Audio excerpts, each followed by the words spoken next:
আসসালামু আলাইকুম, welcome to Muktasin classroom. আশা করি সকলে অনেক ভালো আছেন।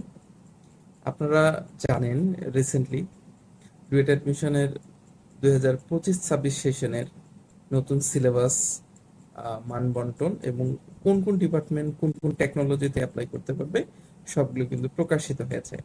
এরই ধারাবাহিকতায় আজকে আমরা 2025-26 সেশনে ডুয়েট অ্যাডমিশনের কোন কোন সাবজেক্ট নিয়ে ডিপ্লোমা পাসধারী ডিপ্লোমা ইঞ্জিনিয়াররা বিএসসি ইন ইঞ্জিনিয়ারিং প্রোগ্রামে ডুয়েট বা ঢাকা প্রকৌশল ও প্রযুক্তি বিশ্ববিদ্যালয়ে অ্যাপ্লাই করতে পারবে সেই জিনিসটা দেখব। চলুন শুরু করা যাক।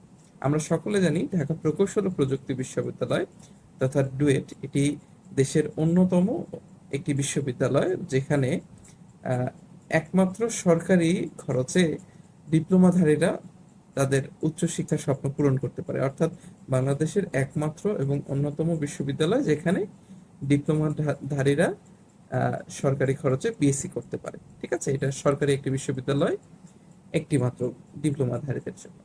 সো এখানে যে বিভাগ আছে সিভিল ইঞ্জিনিয়ারিং বিভাগ, যেটাকে আমরা সিই বলি ডুয়েটে, এখানে সিট সংখ্যা বরাদ্দ আছে 120টি। এখানে নিম্নোক্ত ডিপার্টমেন্ট থেকে পাশ করে আসা ডিপ্লোমা ইঞ্জিনিয়াররা খুব সহজে অ্যাপ্লাই করতে পারবেন। Civil department, surveying, environmental, civil would, construction technology ইত্যাদি নিম্নোক্ত ডিপার্টমেন্টে পাশ করা ডিপ্লোমাধারীরা খুব সহজেই সিভিল ইঞ্জিনিয়ারিং এর জন্য অ্যাপ্লাই করতে পারবে। পরবর্তী ডিপার্টমেন্টের কথা বলি, ইলেকট্রিক্যাল অ্যান্ড ইলেকট্রনিক্স টেকনোলজি, এটাকে আমরা সংক্ষেপে ট্রিপলই বলে থাকি, ইইই। এখানেও সিট সংখ্যা আমাদের 120টি। Electrical department, electromedical, electronics, instrumentation and process control, telecommunication technology ইত্যাদি টেকনোলজি থেকে ডিপ্লোমা শেষ করলে তারা ট্রিপলি ডিপার্টমেন্টের জন্য অ্যাপ্লাই করতে পারবেন। এখন যেটা বিভাগ দেখাচ্ছি এটা হচ্ছে মেকানিক্যাল ইঞ্জিনিয়ারিং অর্থাৎ ME, industrial and production engineering IPE, material and metallurgical engineering MME. So এই তিনটি ডিপার্টমেন্টে নিম্নোক্ত সাবজেক্ট নিয়ে ডিপ্লোমা শেষ করা ইঞ্জিনিয়াররা অ্যাপ্লাই করতে পারবেন। এগুলো একসাথে দেখানোর কারণ হচ্ছে সব ডিপার্টমেন্ট গুলোই মেকানিক্যাল ফ্যাকাল্টির আন্ডারে পড়ে, যদিও আরো কিছু ডিপার্টমেন্ট আছে, টেক্সটাইল, ফুড, কেমিক্যাল, সবগুলোই মেকানিক্যাল ফ্যাকাল্টিতে পড়ে। তো এই তিন ডিপার্টমেন্ট সাবজেক্ট গুলো থেকে পাশ করে আসা ডিপ্লোমা ইঞ্জিনিয়ার অ্যাপ্লাই করতে পারবেন, যেমন mechanical, power, refrigeration and air conditioning RAC যেটাকে আমরা বলি, instrumentation and process control, automobile, mechatronics, ceramic, glass, ship building, marine, mining and mine survey technology ইত্যাদি ডিপার্টমেন্ট থেকে ডিপ্লোমা শেষ করা সকলেই মেকানিক্যাল, আইপিই এবং এমএমই ডিপার্টমেন্টের জন্য অ্যাপ্লাই করতে পারবে।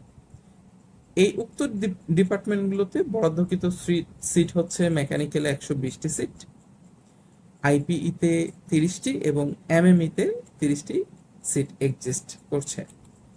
এরপরে যদি আমরা কথা বলি আমাদের CSC department, computer science and technology, এই ডিপার্টমেন্টে computer science and technology, computer, data communication, networking, electronics, graphics design, printing technology ইত্যাদি থেকে ডিপার্টমেন্ট থেকে ডিপ্লোমা শেষ করলে সিএসসি তে অ্যাপ্লাই করা যাবে। এখানেও সিট সংখ্যা 120টি। ঠিক আছে, আচ্ছা, এখানে একটা বিষয় বলি, এই যে এখানে ইলেকট্রনিক্স ডিপার্টমেন্ট, এই ইলেকট্রনিক্স ডিপার্টমেন্ট এটা নিয়ে একটু কথা আমি বলি। ইলেকট্রনিক্স ডিপার্টমেন্টে এই যে ট্রিপলি ডিপার্টমেন্টে যেমন electrical and electronics engineering Tripoli, এখানে যেমন ইলেকট্রনিক্স অ্যাপ্লাই করতে পারছে, একইভাবে ইলেকট্রনিক্সের ছাত্ররা কিন্তু সিএসসি তে অ্যাপ্লাই করতে পারছে। সো এটা একটা নতুন সংযোজন, নতুন সংশোধনী, সেটা হচ্ছে 2025-26 সেশনের জন্য। যদিও এই সিস্টেমটি অনেক আগেও ছিল, একই সাথে ইলেকট্রনিক্স দুটি বিভাগের জন্য অ্যাপ্লাই করতে পারতো, মাঝখানে বন্ধ ছিল, এখন আবার সেটি চালু হয়েছে।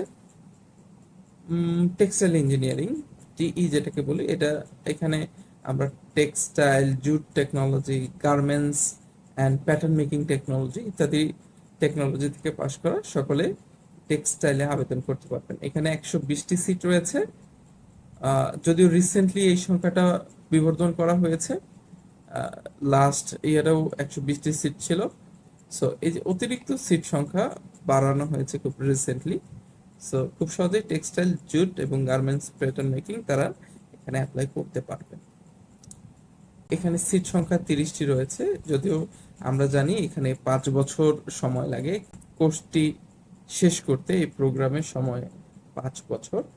Architecture and interior design technology থেকে পাশকৃত স্টুডেন্টরা কিন্তু এখানে অ্যাপ্লাই করতে পারবে।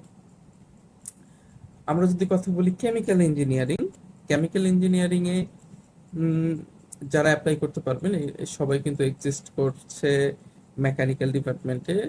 সো এখানে কিছু পরিবর্তন আছে, যেমন এখানে অ্যাপ্লাই করতে পারবেন mechanical, chemical, mechanical power, refrigeration and air conditioning, instrumentation and process control, automobile, mechatronics, ceramic, glass, ship building, marine, mining and mine survey, environmental technology ইত্যাদি। আচ্ছা, সো এখানে সিট সংখ্যা 30টি রয়েছে। সো এখানেও এক্সিস্টিং এই ডিপার্টমেন্টগুলো অ্যাপ্লাই করতে পারবে। ফুড ইঞ্জিনিয়ারিং বিভাগ অর্থাৎ এফই, এখানে অ্যাপ্লাই করতে পারবেন food technology, refrigeration and air conditioning, RAC, agriculture technology ইত্যাদি ডিপার্টমেন্ট থেকে ডিপ্লোমা শেষ করলে ফুড ইঞ্জিনিয়ারিং এ অ্যাপ্লাই করা যাবে। এখানে নতুন একটি সংযোজন, সেটা হচ্ছে এগ্রিকালচার টেকনোলজি অর্থাৎ কৃষি ডিপ্লোমা, যেটাকে আমরা বলি। কৃষি থেকে ডিপ্লোমা করা ছাত্ররা নতুনভাবে ডুয়েটে বিএসসি করার সুযোগ পাচ্ছে। সুন্দর একটি সংযোজন। কৃষি ডিপ্লোমাধারী কৃষি ডিপ্লোমা ইঞ্জিনিয়াররা ফুড ইঞ্জিনিয়ারিং বিভাগে বিএসসি প্রোগ্রামে ভর্তি হতে পারবে। সো এখানে সিট সংখ্যা হচ্ছে 30টি।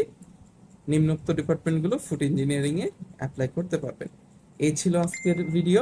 এখানে আমরা দেখলাম কোন কোন সাবজেক্ট থেকে পড়ুয়া ডিপ্লোমা ইঞ্জিনিয়াররা কোন কোন টেকনোলজিতে, কোন কোন ইঞ্জিনিয়ারিং বিভাগে, ডিপার্টমেন্টে অ্যাপ্লাই করতে পারবেন। আমরা জানি ডুয়েট ভর্তি পরীক্ষার 2025-26 সেশনে আমূল পরিবর্তন এসেছে সিলেবাস, কোশ্চেন প্যাটার্ন ইত্যাদিতে। সো পরবর্তী ভিডিওতে আমরা সেই জিনিসটা দেখব যে কি কি পরিবর্তন হলো ডুয়েট এর ভর্তি সিলেবাসে। যদিও এই ভর্তি সিলেবাস নিয়ে অনেক বিতর্ক চলছে, মিশ্র প্রতিক্রিয়া চলছে, কেউ ভালো কেউ খারাপ বলছে।